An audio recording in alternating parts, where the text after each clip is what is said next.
In today's video, I'm going to teach you how to enter payments to a loan in QuickBooks.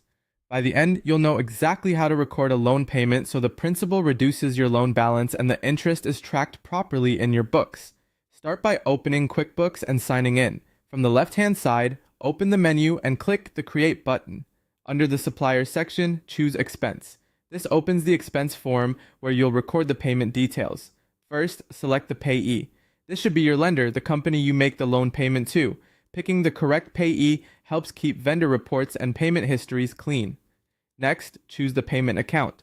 That's the bank or credit card you use to make the payment. Selecting the right account ensures the transaction appears in the correct register and will match your bank feed later. Enter the payment date. Use the actual date the payment cleared or the date on your check so reconciliation lines up perfectly with your bank statement. Choose the payment method, like check, bank transfer, or ACH. This is helpful for audits and for tracking how the payment was made. In the Category Details section, look for your loan account under Category and select it. This is your loan liability account.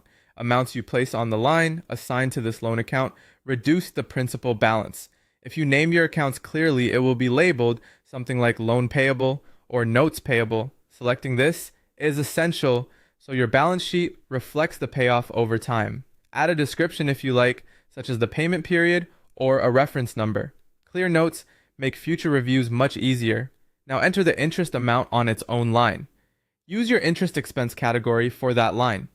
Most loan payments include both principal and interest, so this separates the cost of borrowing interest from the reduction of what you owe, principal.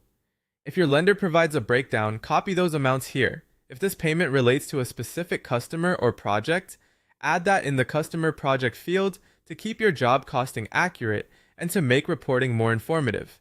This is optional but handy for tracking. Before you finish, check the total at the bottom. Make sure the combined principal and interest equals the exact payment you made to the lender. When everything looks right, click Save and Close. Your loan payment is now recorded with principal applied to the loan liability and interest captured as an expense, keeping your books accurate and ready for reconciliation.